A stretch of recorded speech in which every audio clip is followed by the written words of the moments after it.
Another question I wanted to ask you yourself. When Please. you were working with Stocking and Waterman, Yes. that was that in the studio in Bermondsey? Yeah, is the one. Yes, it was. Yeah. Did you? How much control did you have over what you sang and the songs you did? Was it completely going into an organisation that told you everything, or did you have some control over it? Well, I mean, if we didn't really like something, then we wouldn't have sung it. But Yeah. I think that at that time, to be fair to Stott Aitken and Waterman, was that they knew best. They knew best. They were writing songs that were written about Mel and Kim. And if I can just talk about the Stott Aitken and Waterman thing, actually, is what was great is when Mel and Kim came into Stott Aitken and Waterman, I promise you, there was nothing going on. They'd done a Dead or Alive remix. They'd had a Hazel Dean, some high energy track that I can't remember. High energy.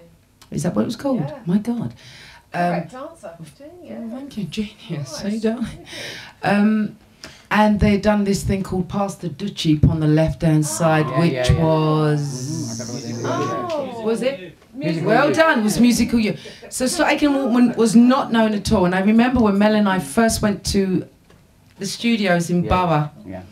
and we went in and there was no discs on the wall as such. I think there was one or two here and there that was from Hazel Dean or Dead or Alive or what have you. 2000 and they were all yours. Yeah, they were all ours in 2000. And I remember we went into the studio and it was this shabby looking studio. It was very quiet. There was no action going on there, but it was a big setup. And I remember Pete Waterman, it's the first time we met him, he was taking us up the stairs and he turned to Mel and myself and he went, "Watch that, kid." And as we looked, there was this big hole. There was this big hole on the floor and you had to step over it. So this was a studio that wasn't functioning, it didn't have money. It was kind of still very new. They'd had a few kind of remixes, but nothing to write home about. And I think what was great about Mel and Kim was Kylie, Jason, the Reynolds girls, they all came later. They came much later when Stott Aitken and Waterman was a factory. Because when Mel and I was there, it wasn't a factory. And that's why I think, if I can say this, even though Kylie has had some great songs written for her by Stott Aitken and Waterman, Mel and Kim was the only one that told stories, which is why you had Showing Out, Get Fresh at the weekend. Because once Pete met us, he realised that we needed tough music, because we were Hackney girls from East London. We had a bit of an attitude. In fact, we had a lot of an attitude, actually. And the songs were written around us. After that, during my sister's illness, we were kind of sitting back, watching all these new acts come on board, which was Kylie, Jason, the Reynolds girls. And that's for me, that's when it became a factory. And I kind of didn't really like what was coming out there. The whole concept and the dynamics of Stott Aitken and Waterman had changed. They'd found a formula and they'd stuck to it. And that's what they were doing. And I mean, what am I to say? They sold something like 100 million records, so I guess I'd stick to that formula too. You started it all off. But Mel and Kim really was the beginning of Mel and Kim. Steps finished it. That's right. Literally. But, so I'm very proud of that time, because we did come in when it was new, when it was fresh, when they were hungry and they desperately wanted to hear. So I think if you listen to the Mel and Kim stuff, if you want, and you compare it to the rest that came after it, it's more watered down what came after. Before, it had more balls, if I can say that. It had more of a personality, and then after the factory, as they called it, they called the album the Hit Factory. I mean, it said it all. There was one thing I'm sure Kevin and Derek, because I know we know Stock and Aitken personally through my sister and through friends, because they used to do hotel gigs with us years ago. Okay, don't tell me what I said. Yeah, but the one thing that disturbs me, it's only, this is something I think all musicians and writers, that Waterman, when I see him on television, talks about how when he wrote this and when he wrote that, and in the industry we know he can't play the piano, he doesn't write anything. That's right. But so nobody ever questions him, like. But he's integral. He's integral. Oh yeah, I mean, to from a the whole business thing. point of view, he put the money up and he was very much ideas man. But Yes, when it big comes to a ideas man. songwriting thing, which I really feel strongly about, if it said Lennon, McCartney and George Martin, it would have been sort of unfair on the real writers, who were the two guys who wrote the songs. Yes. So it's just some of the. This is why they fell out as Yes, well, yeah. you know, because Mike Stock, for me, Mike Stock out of Start Aching and Woman is the songwriter. He's the writer, yeah. He's the writer to the max. He is the writer. And then you've got Matt that will come in and give the odd idea here and there.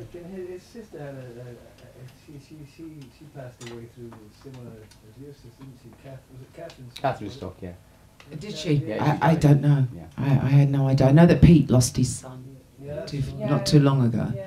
But I had no idea. But It's you know, those things going back to because it's to do with songwriting, right? Because I remember in America they brought a rule out during the time of Al Jolson, because Al Jolson didn't write, and he claimed all these songs, and he had some guy in the back room paying £20 a week to write the songs, and Al Jolson would come out and say, "This is a song I've just written," and it went to court in America eventually, and they changed the law that nobody was allowed to put their name to a song yes, if they didn't actually write it. yes. So it's not the only one. There's hundreds and hundreds. Because I remember in the yes. 70s, every B-side Yes. is written by the manager or the producer. That's right. Because it made as much money as the A-side. Well, that Exactly. goes on now anyway. Yeah. There are loads of songwriting teams where one particular individual isn't even in the studio most of the time, but still gets a credit. Yeah, it's just one of those And things. still It's you still have to. It's political. it's almost you like know. a line wire problem Happens to me all for the time. songwriters No, as well. It still goes on. And if I can just get back to Pete and his function, actually, because we know that the guys fell out and it all went horribly wrong and they started to sue each other, and it was a really sad way for something that was so great to end. Pete can't write, but Pete is the ideas man. He is completely integral to the whole idea thing. He tunes into an artist. And like when he met Mel and Kim, you know, they wrote a track for us called Everybody's Got a System. It's on the Mel and Kim album that I brought in. And it's a very soft R&B track, because they were thinking, two black chicks from East London, we'll take them the princess route, and we'll do an R&B track with them. And then they took us down the pub and we all called Blimey Mate as your father and all like this. And they were just, you know, and they were just like, this song's too soft for them. And it was Pete. It was Pete, because Mike and Matt were quite happy to go back to the studio, mix the track and put it out there. Yeah. But Pete went back and said, scrap the track. We need something tough for these girls. Yeah. You see, this is where... Right, so and Pete was the one that came in and said, great title, Sam, you're number one. Mike, write it. So Pete, really, you know, he really does tune in to the artist. No, he can't put pen to paper. And, you know, we've had some wonderful times where he's walked in the studio when we're doing a mix and he's pressed a button and everything stopped, you know. We've had some lovely moments like that, you know. But to be honest with you, without Pete, there would never have been a Mike and there would never have been a man.